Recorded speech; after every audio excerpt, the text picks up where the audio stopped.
जय गुरु।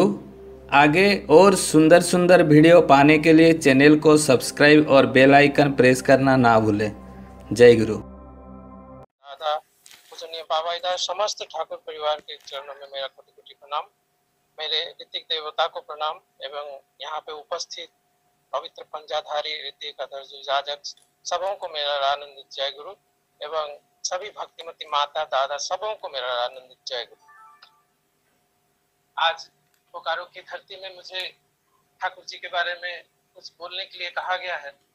वैसे तो सच पूछिए तो मुझे ठाकुर जी की एक भी वाणी तक मुझे याद नहीं है, तो मुझे नहीं पता कि क्या मैं बोलूंगा, किस तरह से बोलूंगा। और मैं वैसे कोई वक्ता हूँ भी नहीं।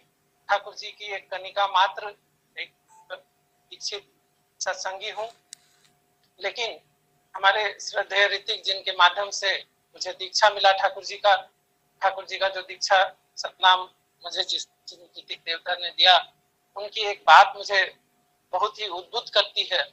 वो हमेशा कहा करते हैं कि हम लोग अगर अपने घर में कुछ भी एक छोटा से छोटा कोई पशु पक्षी जीव जंतु कुछ भी पालते हैं, न जाने उसके विषय में कितनी सारी बातें कह डालते हैं, जानते हैं, कोशिश करते हैं। आज के वर्तमान समय में छोटे छोटे बच्चे भी एक छोटी अगर मोबाइल भी खरीदते हैं तो हमारे सामने गूगल बाबा है, उसमें पता नहीं कितने सारे रिसर्च कर डालते हैं और उसके बारे में बोलते हैं। लेकिन हम लोग जिन परम पिता के संतान हैं, उनकी जो सतनाम पाए हैं, उनका जो दीक्षा पाए हैं, उनको उनके बारे में बोलने में पता नहीं क्यों हिचक होती है। ये जो वो बार बार बोलते थे, तो ये मुझे बहुत ही उद्बुद्ध किया कि मैं भी ठाकुर जी के बारे में कुछ बोल पाऊं। जहां भी कोशिश करूं, मैं एक बार ठाकुर जी की बातें बोलने की कोशिश करता हूं। और मैं शुरू में ही बोला कि वास्तव में ये सच है कि मुझे सच पूछिए तो वाणी ठाकुर जी का याद नहीं रहता है। तो लेकिन फिर भी इसी उद्बुद्ध जो बात मैं बोला अभी, उद्बुद्ध कर जो किया है, तो मैं कोशिश करता हूँ कि जहां भी जो भी मुझे पढ़ने को मिले, जो भी मुझे सुनने को मिले, उसमें मैं ठाकुर जी को तलाश करता हूँ कि कैसे वहां से ठाकुर जी की बातों को निकाल के लाऊं। तो बहुत सारे लोगों को जो भी हम उम्मीद करते हैं कि यहाँ पे करीब 65 लोग जुड़े हुए हैं, तो ये सारे हम लोग सत्संगी ही हैं, ऐसा हम मान के चलते हैं। तो हम लोग सभी कोई जजन जाजन निष्ठविधि शस्त्र सदाचार ये बातें बिल्कुल ही अपने अंदर आत्मसात कर चुके हैं, इसलिए मैं उस विषय पर नहीं बोलना चाहूंगा। मैं एक मुझे कहीं एक लिखा हुआ मिला था, मैं उसको थोड़ा सा पढ़ना चाहूंगा, वो इंग्लिश में है। उसके बाद मैं उसके बारे में थोड़ा सा बात करना चाहूंगा। लोगों को ऐसे शिकायत होती है कि ये जो हम लोगों को सतनाम मिला है, ये सतनाम जप करने के बावजूद भी कुछ होता नहीं है। तो मुझे बहुत ही अच्छी पंक्तियां मिली हैं, इंग्लिश में है, वो मैं थोड़ा पढ़ देता हूँ, उसके बाद मैं उसके बारे में बात करूंगा। The universe responds to our frequency. It does not recognize our personal desires, wants or needs. It only understands the frequency in which we are vibrating at. For example, if we are vibrating in the frequency of fear, guilt or shame, we are going to attract things of a similar vibration to support that frequency. If we are vibrating in the frequency of love, joy and abundance, we are going to attract things to support that frequency. It's like things into a radio station. We have to be tuned into the radio station we want to listen to, just like we have to be tuned into the energy we want to manifest in our life. कहने का मतलब है कि ब्रह्मांड जो है वो हमारी ही आवृत्ति पर प्रतिक्रिया करता है। यह हमारी व्यक्तिगत इच्छा, चाहत या जरूरत को नहीं पहचानता। यह केवल हमारी उस वाइब्रेशन को समझता है, हमारी उस फ्रीक्वेंसी को समझता है जिसमें हम वाइब्रेट कर रहे होते हैं। उदाहरण के लिए, यदि हम अपराध बोध या शर्म की आवृत्ति में कंपन कर रहे हैं, वाइब्रेट कर रहे हैं, तो हम उसी आवृत्ति का समर्थन करने के लिए समान चीजों को आकर्षित करते हैं। यदि हम प्यार, आनंद और प्रचुरता की आवृत्ति में कंपन कर रहे हैं, वाइब्रेट कर रहे हैं, तो हम उस आवृत्ति का समर्थन करने के लिए उसी तरह की चीजों को आकर्षित करते हैं। एकदम सरल शब्दों में कहा जा सकता है कि जैसे रेडियो स्टेशन में हम जैसे सुनते हैं, हम जैसा सुनना चाहते हैं, ठीक उसी तरह से हमें उसको ट्यून करना पड़ता है। हम अगर उसको समाचार के स्टेशन में ट्यून करेंगे तो मुझे समाचार मिलेगा, अगर संगीत के स्टेशन में ट्यून करेंगे तो संगीत मिलेगा। इसी तरह से हम अगर अपने कंपन को अगर प्यार, आनंद और प्रचुरता की आप आवृत्ति में कंपन कराएं, वाइब्रेट करा पाए, तो ऐसा संभव हो सकता है। और ये प्यार, ये आनंद, ये प्रचुरता कहाँ है? ये प्रचुरता हमारे परम दयाल, परम प्रेममय श्री श्री ठाकुर जी के अंदर विराजमान है। अगर हम उनसे युक्त हो पाते हैं, अगर हम उनको लेकर अपने जीवन में चलते हैं, तो हमें निश्चित हम कह सकते हैं कि हम आनंद में रह सकते हैं। और मैं अभी बोल रहा था जिस तरह से नाम के बारे में, तो ये नाम काम नहीं करता है, ऐसा लोगों को शिकायत रहता है।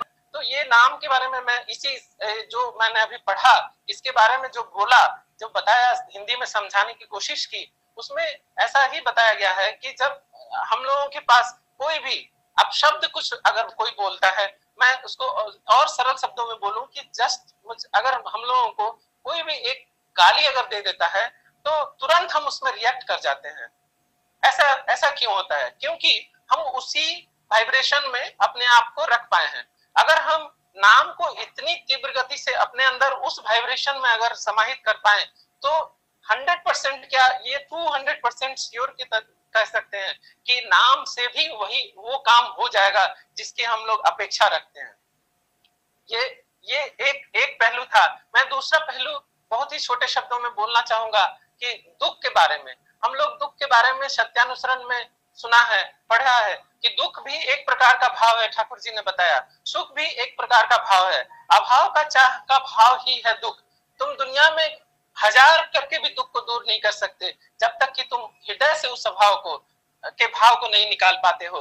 मैं इस विषय पर भी थोड़ा सा बोलना चाहूंगा। एक छोटा सा कहानी 2 मिनट में बोलना चाहूंगा कि एक भक्त थे, वो ईश्वर को बहुत मानते थे, बहुत ही उनके सेवा करते थे, और हमेशा जाके ईश्वर के पास वो बोलते थे कि प्रभु मेरी दुख क्यों नहीं दूर होती है, और सबों का तो दुख दूर हो जाता है। रोज ऐसा बोलते थे। एक दिन ईश्वर ने बोला कि आज इसके दुख को दूर करके ही रहते हैं, और उन्हें एक सलाह दिया है उस भक्त को कि तुम अति भोर उठ के, वो जो सामने एक नदी दिखाई दे रही है, उस नदी के उस पार देखो एक पेड़ है, उस पेड़ पर तुम अति भोर उठ के जाके अपने जितने भी दुख है तुम्हारा, उस दुख को एक पोटला में बांध कर उस पेड़ पे लटका के और चले आना।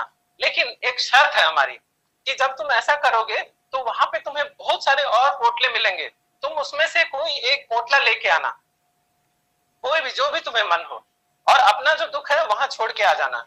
उसने सोचा कि इतना आसान काम है, ऐसा तो कर ही सकता हूँ। वो चला गया वहां पे, और जाके सुबह सुबह वो अपना पोटला जो जैसे बोला था ईश्वर ने बताए थे, वैसे ही जाके उसने टांग दिया, और तुरंत उसको फिर वो ईश्वर की दो बातें याद आई कि एक कोई पोटला उतार लेना। उसने सोचा ये तो बहुत आसान है, वहां जो सबसे छोटा पोटला होगा उसको उतार लूंगा।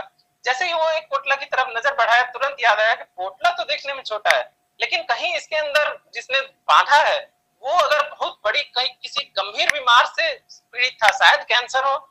ऐसे ही करते करते सारे पोटले उसने देख लिया, और सभी पोटलों को छोटा चला गया। अंत में उसे अपनी ही पोटली दिखाई दी, और उसने अपने पोटली को उतार के लेके चला आया।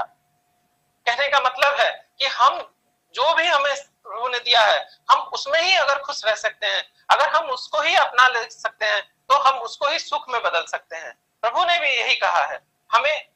सबसे, और इसमें सबसे बड़ी बात है कि हम इसमें पूजनीय बाबाईदा की एक बात जोड़ना चाहूंगा कि बाबाईदा बार बार कहते हैं निष्काम प्रार्थना की चल। यह निष्काम प्रार्थना कैसे होता है? हम लोग मैं करता हूँ। ये मैं, आई, जो ये एक शब्द है इंग्लिश का, ये बहुत ही खतरनाक शब्द है। इससे हमें हम पर जाना होगा। हम जब अपने अड़ोस पड़ोस जितने भी सभी कोई हैं, उनको अगर हम उद्बुद्ध करें प्रभु के लिए, हम अगर उनके मंगल कामना ईश्वर के सामने करें, ये हमारा निष्काम प्रार्थना होगा, और प्रभु निष्काम प्रार्थना सुनते ही सुनते हैं। मैं ये 2 बातें बताया, और शायद समय बहुत कम है, हो चला है। मैं आगामी दिन रथ है, अगला दिन, और हमारे प्रभु का भी रथ ऐसे ही चल पड़ा है। मैं सबों से ये विनीत प्रार्थना करूंगा कि ये जो जीवन वर्धन का रथ प्रभु ने हमें दिया है, इसको लेकर हम लोग सब कोई इसमें सहभागी बने, और इस अमृत पथ के यात्री बने। मैं सबों का मंगल कामना ठाकुर जी के चरणों में करते हुए अपनी संक्षिप्त वाणी को यहीं पे विराम देता हूँ, वक्तव्य को विराम देता हूँ।